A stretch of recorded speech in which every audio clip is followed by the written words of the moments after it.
everybody. Welcome to the new normal. I'm your host, Lisa Davis, aka Litecoin Lisa. Man, I love that new countdown. So much better. The music is so much more calming. But today is a Monday. I hope you guys are all I hope you had a wonderful weekend. I had a great weekend celebrating my mom's birthday. Big shout out to Crypto Nana. Happy birthday to you. And we are jumping into some solutions. We're into finding solutions to the problem. Everything's breaking apart. And how are we going to rebuild this thing in a way that honors we the people? And I think my friend I Am for I Am has some ideas. So we'll be right back with him right after this. Please give us a like and share the video.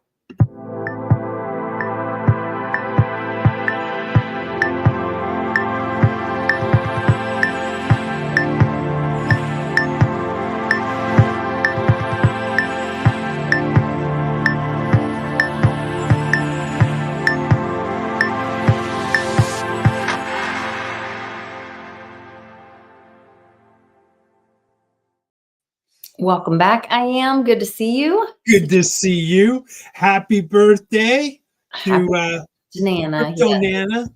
Yes. Nice. We had a great. I'll drink to the toast. There you go. There you go. Yeah, we had a great day. Oh, good. And, celebrated her and took her to lunch and went and did some shopping and thrifting and estate sale hunting and had a great time. So it was a good day. Nice day for sure. I'm excited to see your very regal background presenting a solution. Yeah, it's a green carpet. No, it's just a typical green screen. I've done this presentation before on the umbrella promise. Yeah. So I just had to kind of change things up, update a little bit. So it might be a little bit shaky or tongue-tied on certain things, but it's kind of, it was kind of a thought I had years ago and then put it together and put a white paper and that kind of thing. But my heart wasn't in it, Lisa, just because being an agorist, I didn't see any solutions out of DC or changing DC. And that's actually, this is kind of an idea that birthed out of crypto, to believe it or not, third parties, right, between us and our transactions. And that's where it developed. And I've talked to dozens and dozens and dozens of people about it. And I think, I don't know, maybe out of 100 people, only one person gave me a dissenting opinion. And I think that one person didn't get it, to be honest. So I would put that back on my shoulders. Then I have some family members that said, well, one of them was, Dad, don't do this. They're going to come after you if you do this. Yeah. So I think it's powerful. So I'm going to put this into your hands. I'll tell you what it's all about. And it's we the people basically can we have Doge working in the background, right? Which is now front and center in the news cycle, finding corruption, finding the money, and how it was poorly handled, which it's our money from the federal government side.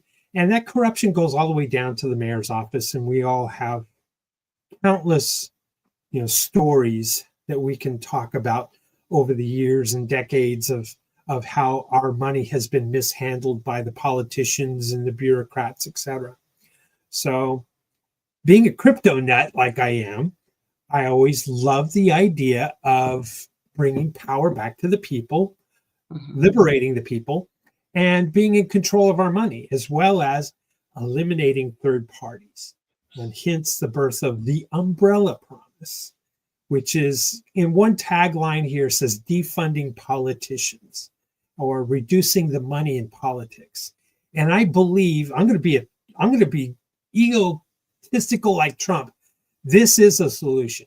We always talk about solutions, and I believe this is a solution. And I've kind of kicked it down the road, thinking that, and I'm setting it up here, I kicked it down the road that if it all collapsed, this is how I would want it to be rebuilt. And if it doesn't collapse, then what I put out here today tonight, maybe others can grab it and run with it. And I'll support you on this. So here you go. This is the umbrella promise. Let's see if this works. There's two simple questions. It's kind of funny. I wrote this in comic book form. And let me ask you, Lisa, does your elected representative Washington, D.C. represent you? There are ideas that some of them do, but I would not say all of them do. In fact, there's one young lady that proposed herself or represents herself as a Republican. And there's been multiple times where I've like reached out to her and said, like, you know, why aren't you following the Constitution, whatever. So Right. I would say that, yeah, my interests are not fully represented in DC. Agreed. And we've had countless times where maybe we voted for somebody and didn't win, or we voted for somebody who did win, but got corrupted along the way, traded in their soul or whatever. And then there's those who, we ask, who does your elected representative in Washington, D.C. really represent? And almost everyone's going to say their votes are for sale. And it's legalized bribery or legalized influence that because it's really special interest in the big money, the billionaire class, some people like to call it, or the large corporations who can afford these lobbyists. And then you have the special interest groups that really knock on the doors and provide all of this funding for these exorbitant amount of money in campaign funding, and they have to vote for those votes. How, if they're going to get reelected and raise all that kind of campaign funding for their next run, they really have to vote how their lobbyists want to vote. And so many of us believe that we are so far down on the pecking order for any of them to really listen to us. We think that we can email them or send a message on X, or Facebook or whatever, write a letter campaign, and they're going to listen to us. Well, maybe a bunch of us do it and make our phone calls, they'll listen to us. But ultimately, I think it's still big money is between we the people and our politician. And I like to use the word politician, and I have it here in red for a reason. I don't believe that they're representatives anymore. I believe that they're politicians first. This is we are a constitutional republic. As a constitutional republic means that we have members of our Congress and our Senate are supposed to be representing us. They're supposed to be our representatives. And I think that they've fallen short on this for various reasons. And institutionally, they've fallen short. And we, the people, have allowed it. So they are politicians, not representatives. And we've heard all of the things like vote harder, Yeah. But 98% of the people who are elected are put right back into office. 98% or better win their next election. And so it's very hard to vote the people we want out or to get the majority that we want in Congress. And I'm saying the majority in Congress being left or right. It doesn't matter. And this is outside of the issues around voter fraud or. That's correct. This is outside of voter fraud. Our vote really does count and all that stuff. That's correct. Yeah. Completely out. This is about the funding problems and the funding mechanisms and bringing power back to the people. Some say, well, it's not my representative, it's your representative. I vote for a good representative who represents the majority of my values, and I believe in him or her. And some of them, it's all about party and voting straight tickets by party. And, then we say, well, we just need campaign finance reform. That's all we need. We just need to fix the laws on campaigns. And maybe the government should fund the campaigns rather than private donors and corporations and PAC money. We just need campaign finance reform. Well, we've talked about that, and that's kind of like, the wolves trying to ask the wolves to change their diet. And we Yes. know what democracy is. It's two wolves and a sheep voting what's for dinner. Right. Well, let's change that just a tiny bit. Let's imagine, all right, I'm going to go ahead and take this side. We have a few handful of people in Congress that we like, maybe Rand Paul, Thomas Massey, Senator Lee, or something like that. But they're just a fraction. And those individuals that I just named represent more the far right or the conservative side of Congress. But then you have your Republicans and rhinos, and then you have your Democrats. So let's call those three names I just called out as the sheep. Well, what we have is we have the rest of Congress that is not going to vote for campaign finance reform if those three were, or a handful were to vote for campaign finance.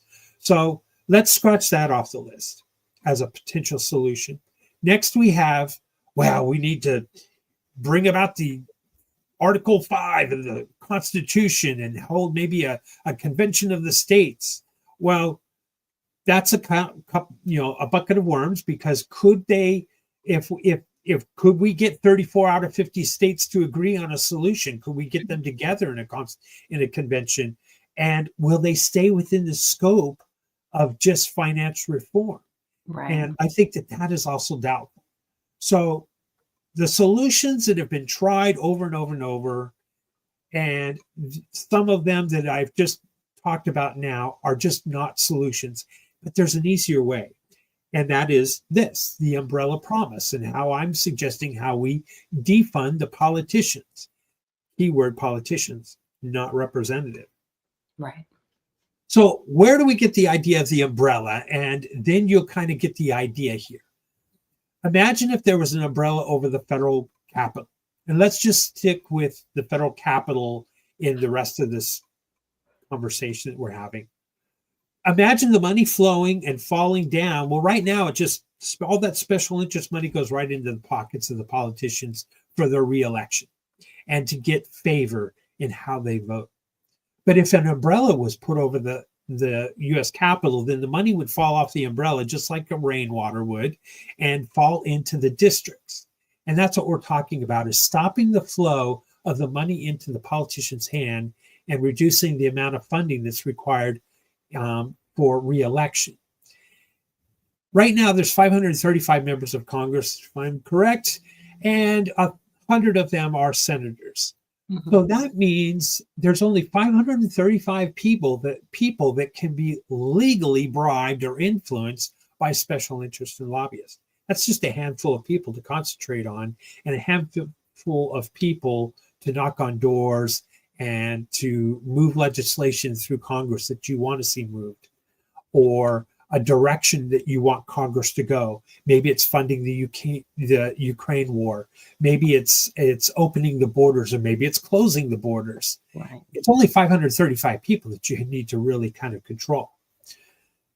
Well, if that money was flowing instead of to them and was flowing to the districts, now we're talking you have to influence millions of people to get legislation to pass in a certain way. In the last election, there was what's called 160 million voters. Okay, that's a lot of money into all the little districts, and to try to get us to change our minds or to vote one way or the other if we were all each representatives. Mm-hmm. So what we're doing is we're taking their money and we're just spreading it out over the US rather than this handful of 535 individuals. So that's the umbrella. So imagine if the umbrella promise now was between we the people and our politician. And our politician says, I promise with my sacred honor to vote per the umbrella promise votes in my district. Well, that changes everything. And let's talk about how it works. It's actually more simple than you think. And Lisa, your audience is going to get this because your audience is crypto-minded. And understand a little bit about blockchain and understand about the idea of trying to eliminate third parties between transactions. So that's what we're talking about here. Example A, You Oh, have a voter registration card, and your voter registration card has a unique ID, has voter ID. Okay. Now, just like your bank account. So let's assume or let's imagine that within your district, Lisa, your voting district, and my voting district, we each have we as registered voters have our own ID and could log into a website. And we'll call yours Umbrella Promise District 32 because you're in the 32nd district in Oklahoma or whatever, and I'm in District 22 in Texas or whatever from the congressional seat. Okay, let's just imagine that. okay. So I would have a unique ID and a unique login password, just like you would in a bank account. In other words, KYC, know your customer. This would be kind of like uh, KYV, know your voter. And I would log in as a registered voter into this website, and then I could vote on legislation.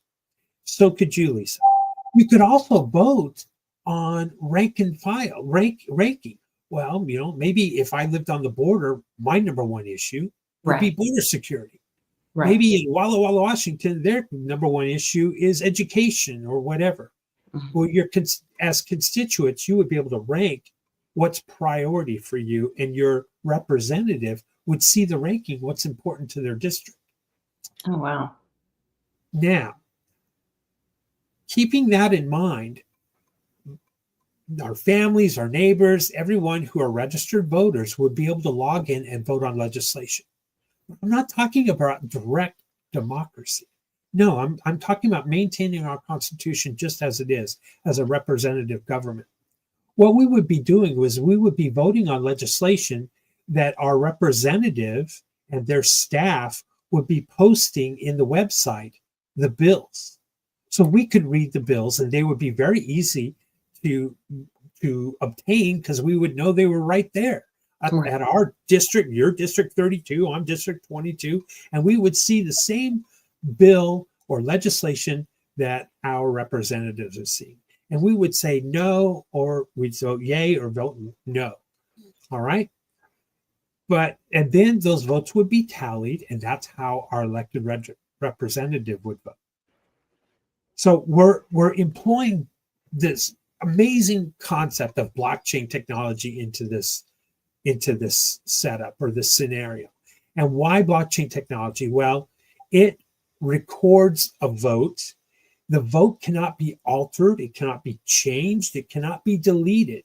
You can see your vote, you can see all the votes. You don't know whose vote is whose, but Right. you can see all of the votes, and it instantly tallies all of the votes. So blockchain technology is just that. It is perfect for this. I It's also perfect. love the idea. I'm sorry to interrupt. I love the Go idea of ahead.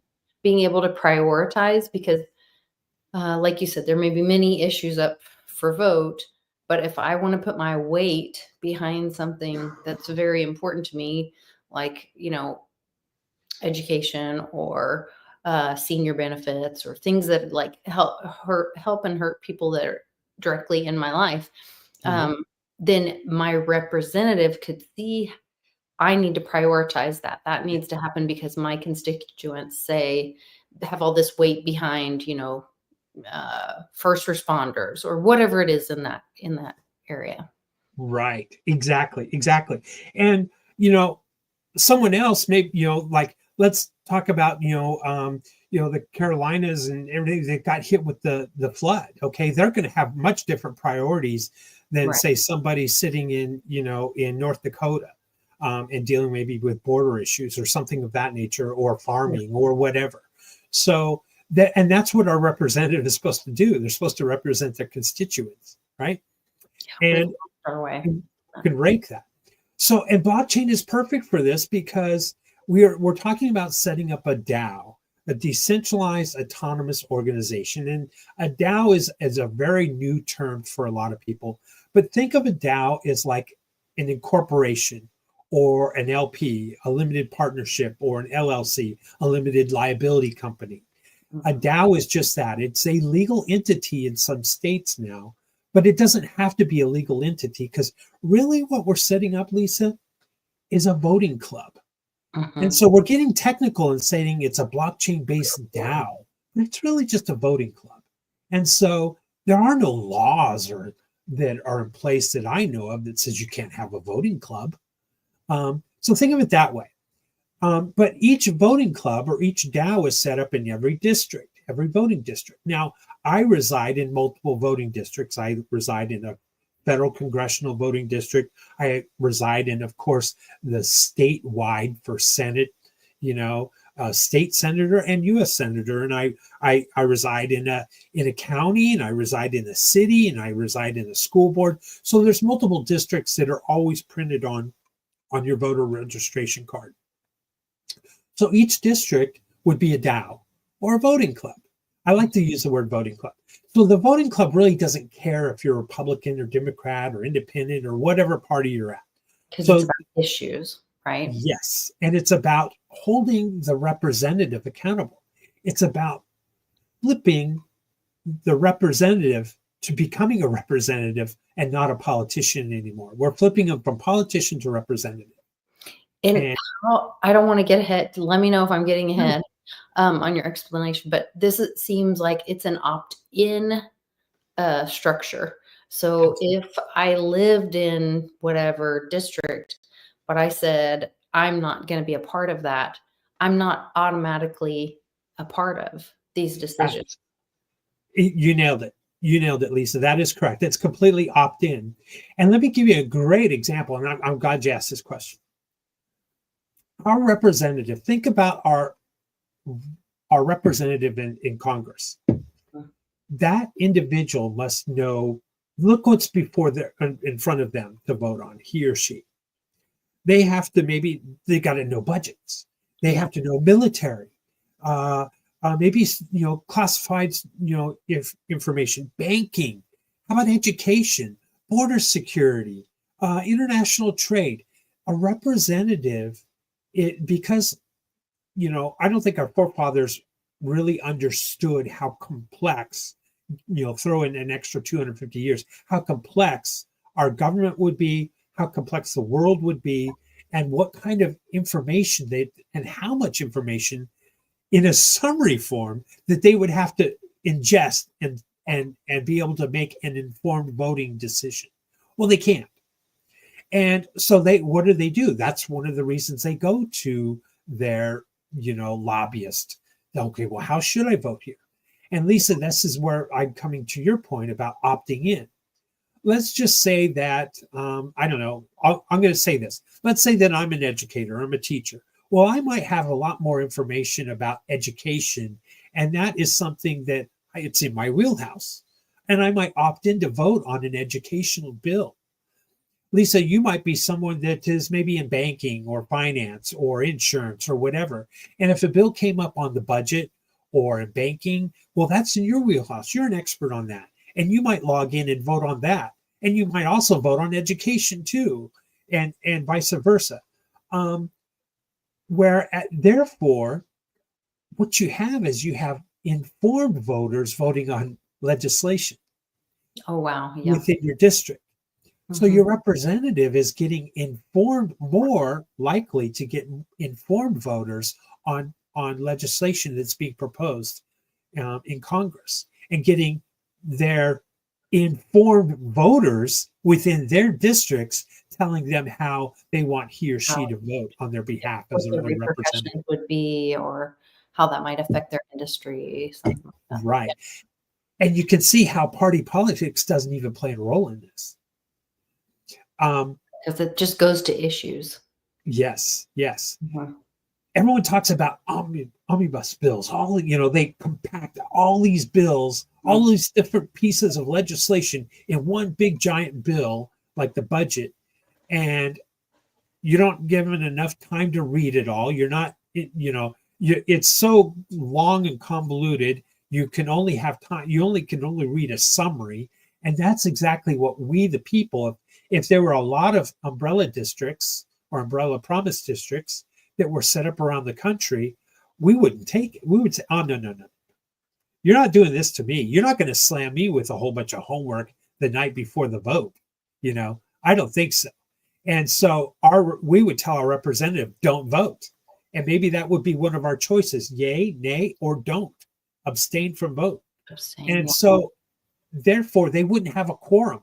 They wouldn't be able to have a quorum and push the legislation through, because a lot of umbrella promise districts would say, "You got to give us time to read this, or you're going to have to slice this up." And when you look at polling data on how people feel, they wouldn't want all of these. They simply don't want all these bills compacted and put in one giant bill and voted upon. They want them split up. And they say, well, government just won't work that way. Well, is that true? Well, why? Maybe government should just work a little bit slower so we have time to read the bill. Maybe government should work just a little bit slower so we get it right the first time. Or a little harder. Show up on Monday and Friday, work like everybody else, That's right. That's right. That's for sure. So that's kind of the voting club here and how that works. So now I want to put you in the imaginary world. Okay. Imagine if your representative, Lisa, said this, or maybe it's someone who is running for office, a campaign person who is running, said, as your representative, I pledge with my sacred honor to vote only per the vote of the umbrella promise. I will not vote per party. I will not vote per special interest. I certainly won't vote per lobbyist. I will not be a PAC money puppet. I will only vote per your vote, my constituents' votes. The voting club has spoken, therefore I will vote yes. The voting club has spoken and said no, so therefore I will vote no. And that's amazing when you put it that way. When a politician turns into a representative and runs for office and says, I'm only going to vote per your vote. Now, it doesn't matter, Lisa, if only 100 people in the district voted for border security, all right? And 51 said yes and 49 said no.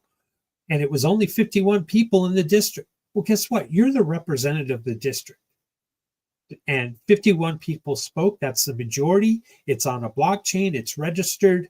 Therefore, I am going to vote yes for border security. However, it might be a hot button topic, and everyone's up in arms about border security. And there are, I don't know, 5 million people in this district, and 2.5 million people voted, and overwhelmingly they voted for yes, I want border security. All right. And in the legislation that's been put forward. So they're going to vote that way. So it doesn't matter how many votes in a particular item or issue that's put forward to the voting club. It matters on the count. Now, let's go back to our 100 votes for a particular bill of legislation. It would be pretty sad if only 100 people were involved and unvoted. And I get that. We are very busy. We don't have time to read this legislation. That's why we sent them to DC for, right?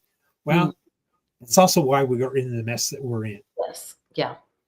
So we're going to have to take back some of that power, that control. And we, the people, have to recognize that the wisdom of the crowd is actually smarter than the experts when you put it that way.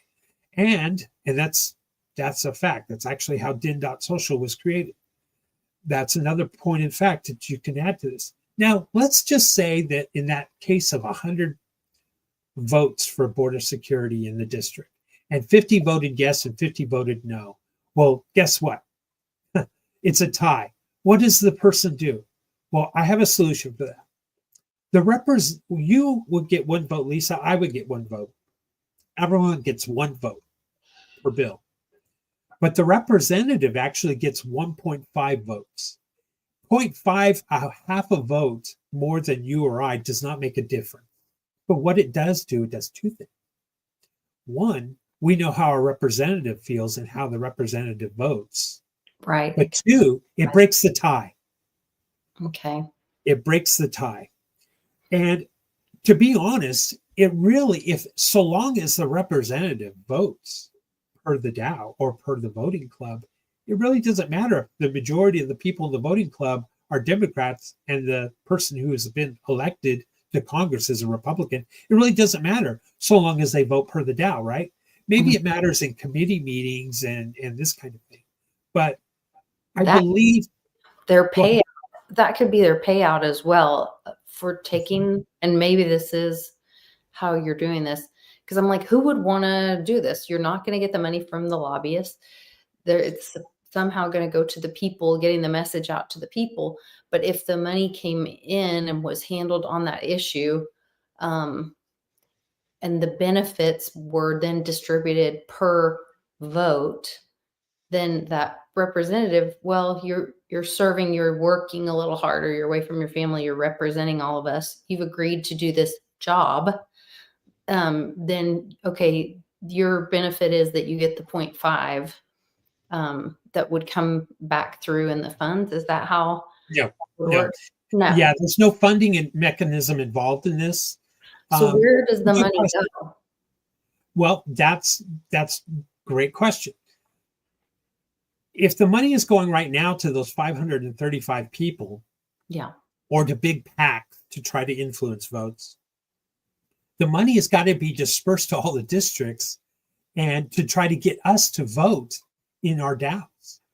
They're going to have ads on TV and they're going to have flyers in the mail and they're going to have door hangers and they're going to have all kinds of things to say, hey, we really want you to vote on this new legislation to increase educational funding or secure the border, or that all of that lobbying money is going to have to pour out to all the districts now if they have a umbrella promise district. They're going to have to influence you, Lisa, and they're going to have to influence me. Now, how does the person get elected? Well, they're going to get elected because it's based off of honor, to be honest with you, how it was in the beginning, for one. And don't think that this is a weak link. It's not. We're actually paying them very well to go to Washington on our behalf. All right. And if we didn't think we were paying them well enough, then we could certainly add to their salary. But we didn't send them to Washington, D.C. to become wealthy. Right. That's not why Biden become a congressman and then a senator and then a vice president and then a president to do the right thing for America? No. I think not. Most politicians are not representatives, and politicians want to line their pockets. And they voted in certain laws that state that it's okay for them, if they don't spend all their campaign contributions, that they can put them into their own pocket. And that's really a lot of ways how they get rich and wealthy. Okay. So it has nothing to do with there's any kind of spending, but there is a promise. They're making a promise to us that they're going to vote how we want them to vote based off of our vote count, right?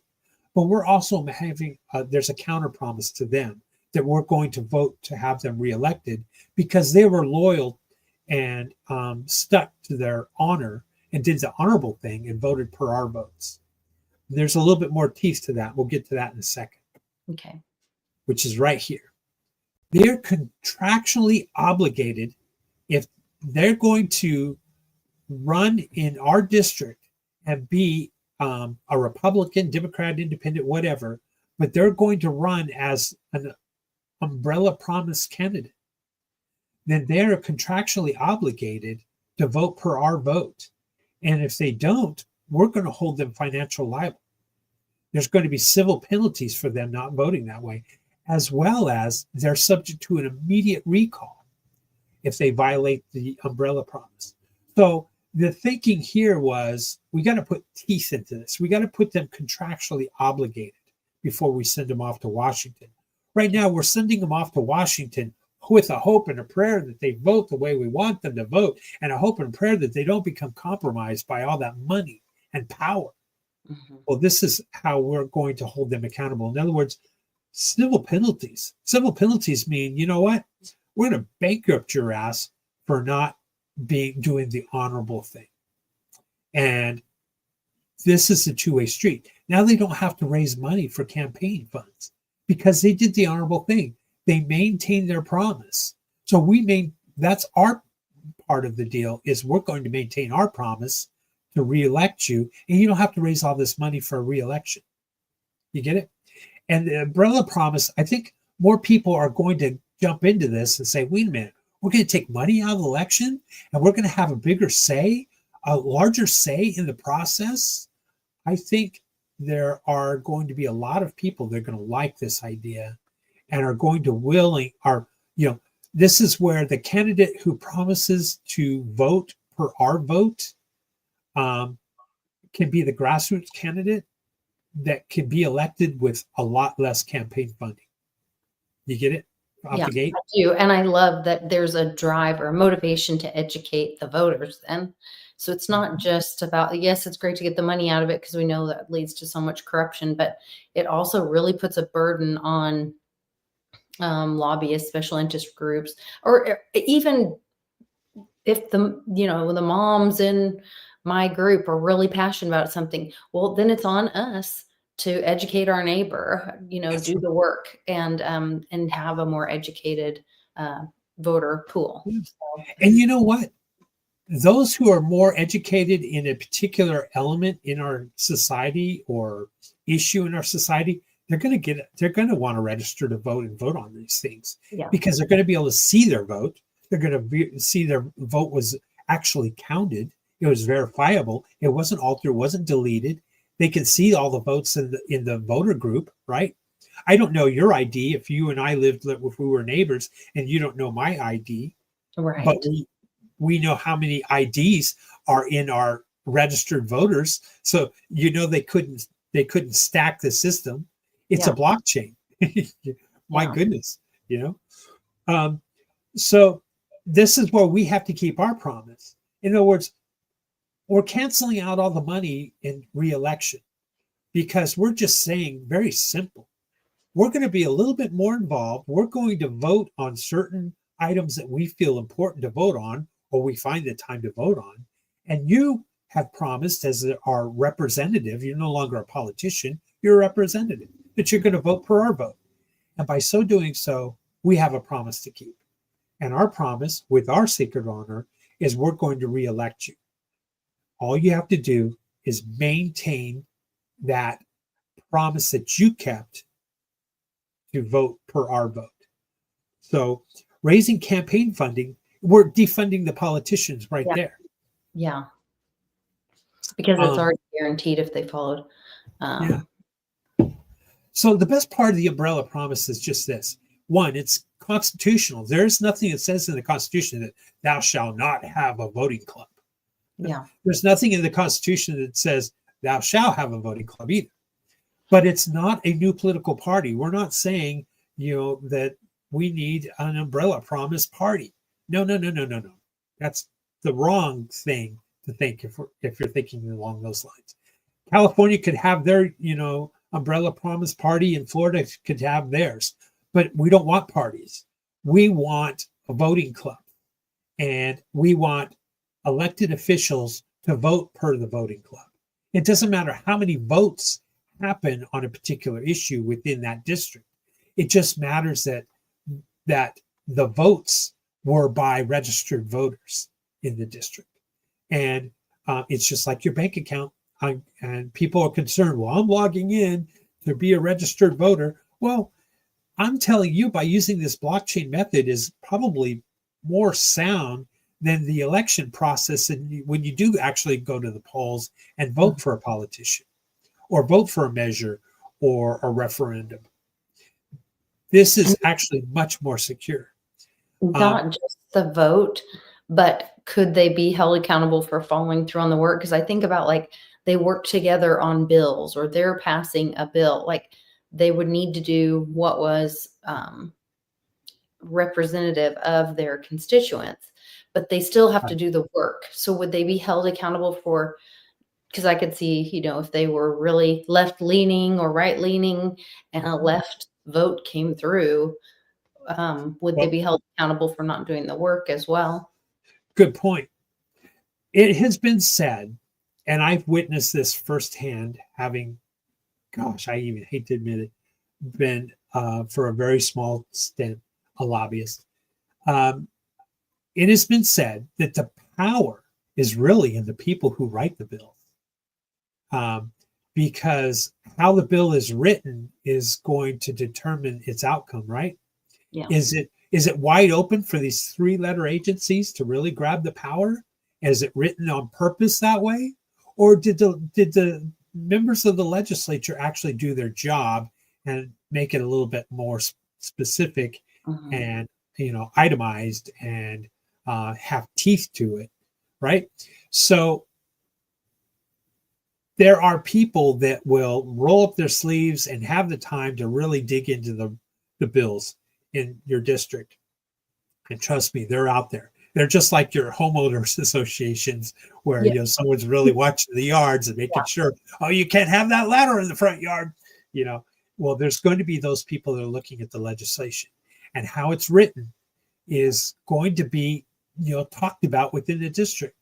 And people are going to trust one another. They're going to have reputations about reading these bills or the summary of the bill and verifying that it's accurate or not. It's actually could create a whole new industry, if you will, of holding the bill writers accountable. Yeah. And that could be where some of your PAC money is going to go. Because remember, the PAC money going to the writers of the bill becomes null and void if we, the people, are actually starting to read these bills and read the legislation and reading the summaries and saying, oh, no, you're not going to sneak that one past us. I vote no on this, and talk amongst themselves. So I think it's going to have growing pains. Any new process, does. But the beautiful thing is it's constitutional. It maintains our, constitutional republic. It doesn't require any new legislation to have a voting club. It's not affiliated with any party. It cares not. I like to call the umbrella promise the honey badger. It cares not if you're a blue state, red state, or a purple city, or whatever you are. And it works at all levels of government, from your Senate all the way down to your mayor's office or school board. Right. So yeah, it does take it would be a grassroots movement. But I think if you go back to that imaginary statement of a politician standing before the people and saying, I'm only going to vote per your vote. I'm only going to vote per your, voting club, your voting club vote. You're going to tell me how to vote, and I'm going to warn you of so-and-so here, is trying to sneak a fast one in this legislation, in this bill, or their staff members are going to. It won't be an easy process to get this going, by no means. Some say you have to start small. You got to do it at the school board level, or at the mayor level, or the city council level, and then grow from there. And maybe I'm naive, but right now more people are focused on the federal government than they are local school board. That's true. It's sad. More people are focused on the Ukraine war than they're focused on, what legislation their, mayor's office is proposing, and the city council is about ready to rubber stamp, and it's going to have a bigger effect on their lives. But they're more worried about the Ukraine war, or the border, or education, or whatever it might be. And so let's go where the attention is, and get it started that way. If you had someone who had a good squeaky clean record, believed in this, and could start pounding the pavement, walking the streets, putting flyers on the thing and explaining it, I think a politician wouldn't stand a chance in hell to beat a representative. People are done with politicians, and they're done with all the money in politics. And they want a representative government, and they want to know that their voice is counted. They want to know that their voice means something. They want to see their voice. They want to see their vote. And I think by instituting a blockchain DAO kind of takes us to the next step of bringing us about fair elections that we trust and believe in, where a vote can be counted and verified and tallied correctly. Because people, once they accept this whole DAO process and blockchain voting process in a voting club, they'll say, why haven't we done this before? And that's going to probably bring us to correcting the actual voting systems that we don't trust. So the umbrella promise is just this. It's like I said, we're defunding the politicians. We're making the money flow to the district. It's really flowing to you and me, Lisa, in trying to get us to vote one way or another on a piece of legislation rather than just legally bribing or holding with extortion or lining the pockets of 535 people. And what we're doing is we're inserting the umbrella promise in between we the people and our politician, which is, like I said, I think the best way to call it is voting club. I used to call it kind of like a homeowners association, but homeowners association, some people really get riled up about those hateful things, and some people love them. And so let's just call it a voting club. So can you imagine people in Congress walking around with this on their lapel, a little logo like that says, hey, I'm an umbrella promise. Boy, as soon as a lobbyist started knocking on their door to try to give them money, they're just going to turn around and walk away and say, well, no use giving them money because they're not going to vote how we ask them to vote. They're only going to vote how their constituents want them to vote. It seems like a solution. It does. There's issues to work out, but it sure seems logical. It seems easy to understand. People don't like change, but that's really what the umbrella promise is. It's defunding the politicians, and it's putting an umbrella over the Capitol so the money doesn't flow into their pockets anymore. Close to the district to try to influence you and I, Lisa, and our friends and our families and our neighbors and our extended friends and family and neighbors. And it's all about that. And big corporations, they're going to have to do the same. They're going to, the lobbyists, if anything, they're saying, well, we need more money because now we can't just focus on 535 people. We got to focus on 160 million people. And in turn, make communities better because they would be investing in those communities is kind of the thought instead of the individual, I guess. So there you have it. That's the umbrella promise. Now, shoot me a current story, Lisa, and I'll tell you how the umbrella promise would solve it. Oh, goodness. Oh, gosh.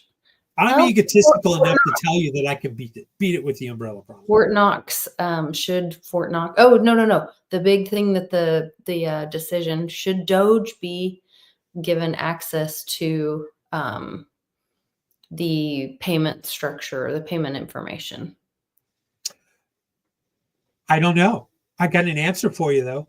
If it was presented to the umbrella promise, voting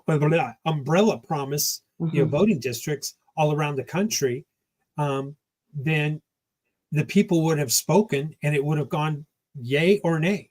However, if we want to let's substitute the last election and the popular vote, and imagine if that was the umbrella promise, then the popular vote says yes. And if I don't know, I've done audits many, many times. Different companies, you got to audit their financials to see if they're worth purchasing, or is this company worth saving, or how strong is this company, or is it a load of shit, a horse shit, you got to look, you got to audit the financials, and to audit the financials is where you're going to find where the money's really going.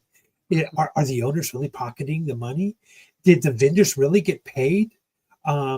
Is this amount of revenue really coming in? Do these customers really exist? And are they keeping up with their bills?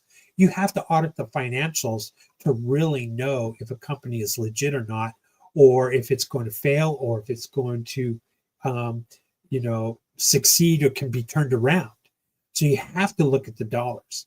It's just common sense. If you're helping a family member, so I can't pay my bills, I don't know what to do, I need no more loan. Can you give me another loan and another loan?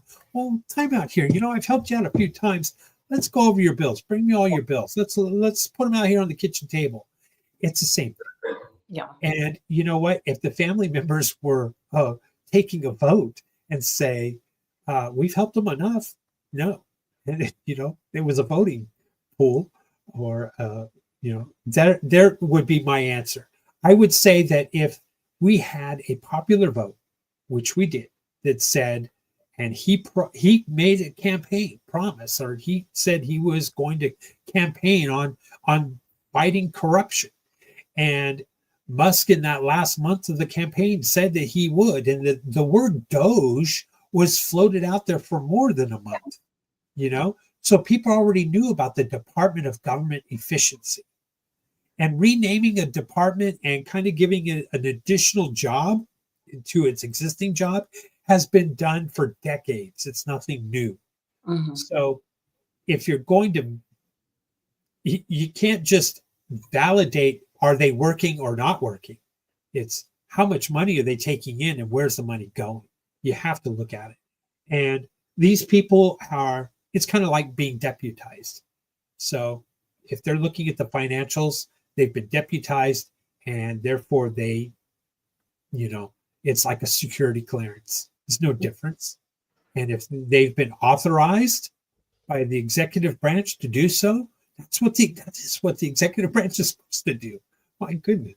Is protect the people. Yeah. Right. So the umbrella promise certainly fixes it. It solves it if it was rolled out. And if you had just a few, members of the Senate or a few members of Congress that were umbrella promise individuals that only voted per their constituents, then their constituents would say, maybe who knows, in San Francisco, they would say no, that they shouldn't have access to that. And someone in I don't know, Miami, Florida might say, yes, they should. It just depends. And so the umbrella promise, again, it's not affiliated with any political party. It's giving a voice to the people. Is it, would you say, a democracy in that it's all one way? It's either, the majority wins instead of a republic kind of looking at the individual's rights. How do you kind of settle with that? Great question. Okay. We have we have a constitutional republic where we vote to send someone to Washington, right? And they represent us. And that's how our system of government was created. And we've been working with that in that concept.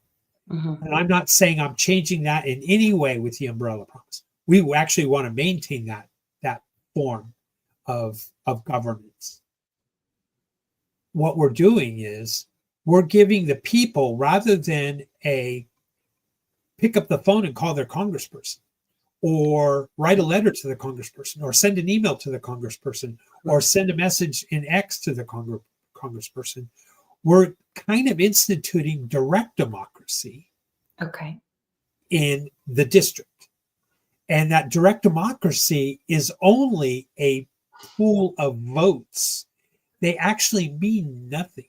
There is no legal binding to that vote other than to the representative. Because it's the opinion of the majority of the citizens or people in that group on a single issue. Yes. Yes. So you're kind of including a direct democracy into the mix, but that direct democracy is only going to create an outcome for one individual, the representative, to work off of, or work from, or vote per that outcome. So that's what it really is. It's cutting off at the knees the special interest and the lobbyist. In Washington, D.C. is what it's doing. It's but not changing the structure of the republic. No, not at all. Not at all. That's awesome. I love that. Thank you for bringing this to us. I know we've talked about it a couple times, but I really wanted all the detail of it. Tell me more. The gold reserves. You started to mention that. Yeah. Well, there you go. Your congressman might put out a message back to the voting pool and say, hey, should we audit the Fort Knox? Yes or no? You know, it's kind of a ranking thing. So it can go the other direction as well. The representative might say, hey, everyone in Congress here is talking about auditing Fort Knox. Should Doge be allowed to do that? What do you guys We want? are we hold the purse strings. We're Congress. What do you folks think in my district? I want your opinion. It's kind of like a poll. It's like a national poll. Yeah. And this is what's beautiful. I love this idea. We didn't even talk about this in the umbrella promise, but the auditing or Fort Knox is a perfect example. The majority of the public wants to know, I wonder if the gold's really there. Everybody want to know. They're curious. It's a conspiracy thing. Well, let's end the conspiracy right here and now. Let's go audit it, right? Or some are like, ooh, I'm kind of scared. I think we should leave it alone. What if it's not there? Let's just keep it status quo. And they might vote no, right? But this would be kind of one of those. Imagine if you're on your screen, you log into your district's umbrella promise voting, club, and you log in, and on the right side is a little thing from your representatives that says, should we audit Fort Knox? Yes or no? And you click on that, and then you go back to reading your bill. You've made your opinion known. All right. That opinion stuff could then be, your DAO vote could say, yeah, we'll go ahead and send that out. And now the nationwide would have instant results on polling, on how the people felt about Fort Knox. Yeah. There would be no more of this bullshit polling data that the Republicans worded it in a certain way so it would get this outcome, and the Democrats worded it this way to get this certain outcome. And then, 4 out of 5 dentists recommend that you do this. 6 out of 7 doctors recommend that you do that. That's all gone, because the umbrella promise would be a direct answer to any of those questions proposed to it. And then all those totals would bubble up to a grand total around the country, and it would eliminate ridiculous polling data that is just being used as propaganda from one party to the other. Absolutely. Golden. It could be really empowering for we the people. I could see, having to teach people about, or getting them to understand blockchain and how it's provable and how, it can't be changed and all of that. But I think that's one of those things that, like, we've got to get there. Can I make one more comment? Because there's somebody who probably has no clue who I am and might look at this later, and they're going to say, what is this emperor? I am for I am. And he's talking about politics. Is he going to run for emperor or something? For those watching who don't know, I happen to be voted in on a DAO to become an emperor of a social media site called din.social. And the DAO needed leadership, or a leader. It voted in that it needed a leader. It voted in the title of emperor. And then I got voted in as the leader of the DAO. Hence, I'm an emperor. So, no, I have no aspirations of becoming the emperor and replacing Donald Trump. I'm glad you clarified. That would be hilarious. If you are that person watching this later, please leave a comment below so we can know what you were thinking, for sure. Well, do you have a couple minutes to hit some? I do. I'd love to. I'm a political junkie, Lisa. I know. I love it all.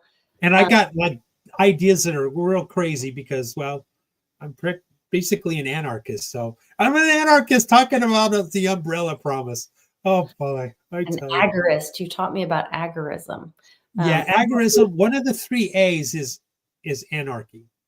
Okay. Agorism really goes with this umbrella promise because it's your participation is your value, like the opt-in, opt-out thing. Yes. And that's where that resonates for me. And it's bringing, from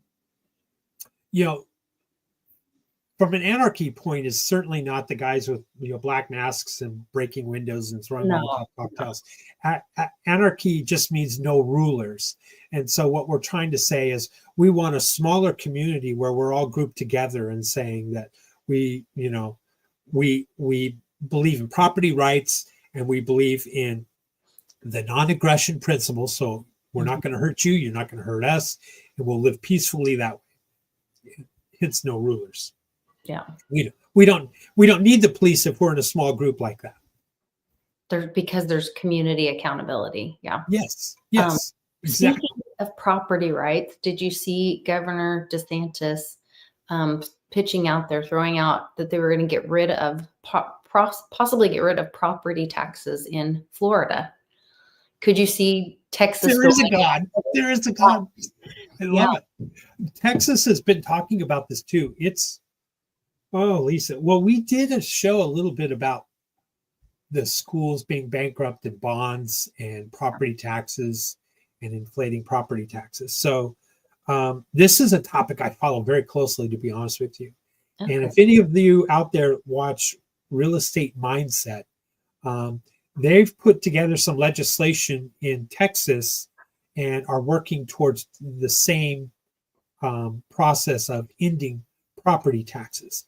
Okay. DeSantis is way ahead of the game, and it shows the difference between Abbott of Texas being, a WEFer, even though he's a Republican, and DeSantis, because property taxes is unlawful, unconstitutional. And think of it this way. Property taxes is taxing unrealized gain. Yeah. Can you do that? Yeah. And for someone who has bought their home, bought and paid for it, now they're on a fixed income, they're senior citizens, and their property value goes up, and the property tax goes up and up and up and up, and their fixed income rate is not going up as fast as that. That makes no sense. They have no intention of ever selling their home. Yeah. But now they're forced to because they can't afford it. And when the property taxes go up, the insurance rate goes up, and it continues to climb up and up and up. And it's wrong in beyond just the phrase taxation is theft. Mm-hmm. It is wrong at so many levels. In my opinion, it's unconstitutional because it's taxing unrealized gains. Some people have been forced to take out a loan against their equity to pay their taxes. Mm-hmm. It's crazy. Yeah.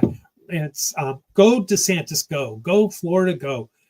More states need to do it. I have not been keeping up. Let's see. It's just all the tax stuff, the what they're finding with the money going to Ukraine. I know that Trump met with Macron today, and he was saying he was willing to step down if it meant that Ukraine could be brought into NATO. I mean, they're just throwing around some of the craziest things.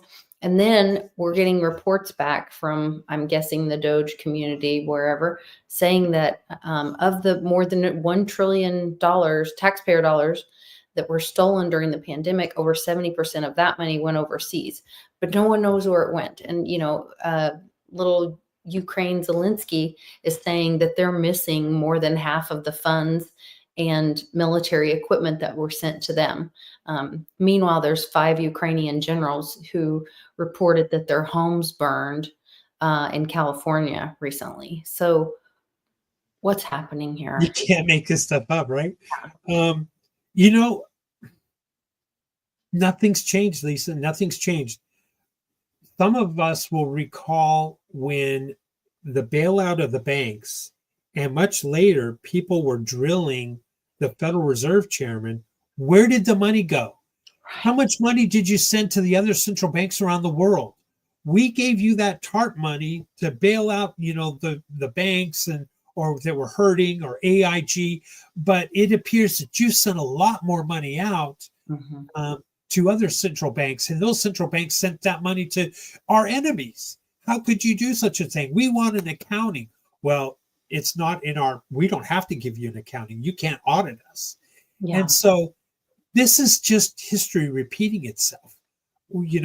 That time it was, I don't know, 500 billion or 200 billion they were worried about, which was a lot of money in those days compared to inflation. Mm-hmm. This is the same thing. And our representatives that we sent to DC allowed that money to free flow without accountability, without accountants. And it just shows that they just don't care that, or don't see it as our money. It's often been said that if you want a partner in a business, they need to put more than just sweat equity, because they got to feel the pain if it goes under. They got to put in some dollars to it. And so if we're putting in that money and without accountability, then you're asking for trouble. And it's the same way in a business as it is in sending money to Ukraine. But we knew, we saw it again with FTX scandal, Right. laundering. It goes on and on and on and on. And shoot, and this kind of thing has been going on, Lisa, longer than you and I've been on this planet. Yeah. I was with our own government. There's so many examples of it. I saw an article today showing that how all the misspending of the COVID money, that I guess Nancy Pelosi got $14 million for her winery for some kind of educational farming crap. It's too ridiculous to be believed. So it was going to private entities, government dollars, taxpayer dollars were going to these DEI and private entities that we did not vote to support or. Right. Imagine if the umbrella promise was present and that money was going to be sent to Haiti. You saw that too, the billions of dollars that went to Haiti, and only 2% actually got to the people. Right. Well, imagine if it was put through on the umbrella promise. Well, if the wording said, yes, let's send money to Haiti, then, because of the devastated earthquake. Well, the majority of Americans, feel for those people and want to help those people, and were willing to send that money to Haiti. But they also expected the money to get to Haiti and be built, rebuild things and help the people and get to the people themselves. That's why we would have approved that money. So have we not learned that you have to send money with accountability? You got to send the accountants. The accountants need to wear a helmet too, just like the military. Yeah. That's where you can make all the laws that you want, but unless there is oversight and enforcement, it does, none of it matters. That's right. And it's our money. Yeah. Which is our energy. And we should be, knowing where. And these are the things that pushed me over the edge. My journey was Republican, conservative Republican, to libertarian, to, wow, I got to find something else because even this libertarian thing's not working, And that was my journey, just because I couldn't find that government was trying to really solve anything. It was actually the source of the problems. That's my personal take. I am totally with you. There was one other thing I wanted to share, just because it's near and dear to our crypto loving hearts. The Pam Bondi declares SEC administrative law judges unconstitutional. So basically they were trying to say that they had power under judicial branch, but they're unelected, and they are actually under the executive branch, which does give the president firing yes power. Yes, absolutely. Good. I believe, Vivek said it right. If they work for you and you can't fire them, then they don't work for you. Great point. Mm-hmm. Great point. And let's just hope that those cases against Dragon Chain, Roger Ver, Ian Freeman, what they did to library, that could get reversed. They did to Reggie and Veritaseum. What they did to Reggie, that was where I was going next. Token holder. Reggie personally, the holders personally, and Veritaseum.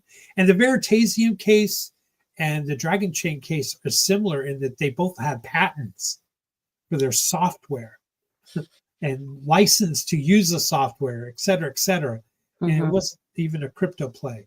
And American built, of all things. And American built. Yeah, the fact that they were stifling innovation in America like that is just. Right. Oh, I got one for you. I think maybe I saw it, or maybe you threw it up there. There was a a posting on X today regarding a Sharia law location being built in Texas. Did you see that? saw that, and I saw Governor Abbott's response was that it is not legal or lawful. And I was like, well, that's nice, but it's still happening. So what are you going to do about it? You know, I thought Yeah, I don't know enough about it to say one way or the other, but I'm gonna throw in a curveball out there, and I expect to hear some pushback. One, I don't agree with Sharia law at all. Two, we are founded on a idea of religious freedom, and just like the Amish don't believe in certain things like electricity and these kinds of things. vaccine. Um, yeah, vaccine. But the there I don't know. Sharia law is different because you're instituting a law, right, into a community, a religious community, and now you're saying with everyone within this area or neighborhood or acreage is going to live under this law. That's almost reminiscence of a homeowners I association. was going to say, it sounds like a homeowner association, but it doesn't mean that you give up your God-given rights of people that live in it. And it doesn't mean that just because my homeowner association allows me to drive across people's lawns, it doesn't mean that I can go to someone else's lawn in the Right, next neighborhood over and drive across their lawn. right, They have their rights, and they shouldn't be infringed upon. right. So there's some legal question here I think that still needs to get worked out.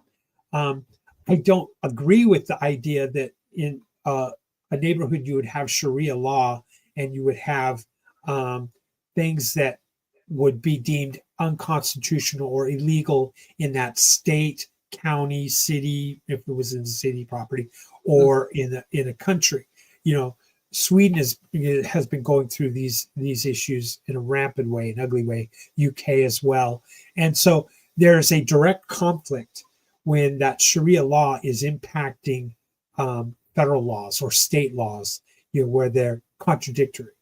Well, That's going to create an issue. And now I will say this: what if there was a group of atheists that got together and created their own compound? And we didn't like the laws that they were setting up. Or what if there was a Christian sect that created their own compound and they grew in size, and so they bought the adjacent land and the adjacent land to that. And next thing you know, it's a giant area, and there are certain laws. Maybe it's more of a cult, and we don't agree with them. Is this getting into the freedom of religion and the conflict between religion and government. federal laws and government laws, that are on the books? It's kind of like the 10 Commandments in schools. Should they be there or not be there? We were founded on Judeo-Christian values in this country, is one side of the argument. Yeah. And I'm not trying to take a side on either way. I'm just presenting there's some honest questions and discussions that needs to be had by logical people without emotions clouding the decisions. Yeah. I always tell people, when they're like want prayer in school, I'm like, well, that's really great in theory until it's the Satanist turn to have prayer that day. And then do you want little Bobby and Janie praying to, Moloch or whatever? Right. Because it's Satanist turn, Yeah. So it's a very dangerous line. It is, like they call it the slippery slope. Yep. Sounds like the good compromise was just a moment of silence for everybody, but then again, well, we weren't founded this way, and others will say, well, as soon as we took prayer out of school, this is when society came crashing down. The two may not be mutually exclusive. It may have been that a reflection of society, and at the same time, you were watching how society, how home families and homes were being destroyed and were Yeah. being, changing, and because of taxes and different things. And women had to go to work because it was no longer that a one income family could support, a family to create the American dream. Right. And all that. And so then when they needed the kids in school earlier, then they needed daycare, then they needed, latchkey kids, and then the divorce rate went up, and then just the destruction of Yeah, families. whole So lit it's like whole a litany chicken of and things. an egg kind of thing. Was it I because, yeah. you know, I kind of think maybe the precipice was or the start of the downfall. I always like to use the analogy of the milkman that used to deliver milk to your door. And we've seen pictures of them. They would wear all white and they drove white trucks that were semi-refrigerated or whatever, and they would deliver milk to the front door. Well, that individual that did that delivery job could feed a family of 4 or 5 and have a new car every other year and buy a house, and the mom stayed at home and helped raise the children, and these kinds of things. Maybe they were a single car house, and the house was maybe a 2 or 3 bedroom home. It wasn't as large as we have today, but that was the average size house. But that was one job. One income earner was the milkman, right? Now, right, fast forward to today, the milkman is now your Amazon driver. Does the one Amazon driver, can that one Amazon driver feed a family of 4 or 5 and buy a house and a car, and the no, mom or the husband stay home and watch the kids? yeah, It doesn't. And what's the downfall? Inflation. Where does the inflation come from? The Federal Reserve, from printing money. And right, where did that all get also approved from? Congress, by spending our money and not having the umbrella promise in right, place. There you go. right. There's consequences. So thank you for bringing us a solution. I love it. I love hearing all about it. You guys, please check out den.social, where your voice can be heard, and you can see what kind of weight your ideas have and what the community thinks of it. Just by you participating, you can also start a wallet and earn passive income through your participation. So, Thank um, you very much, Lisa. By the way, there is an umbrella promise layer as well. So, oh, wonderful. Okay. all Good right. stuff. I might go Thank you ask so some much, questions. everybody. Yeah. Thanks, guys. We will see you soon. Have a great week. Take care.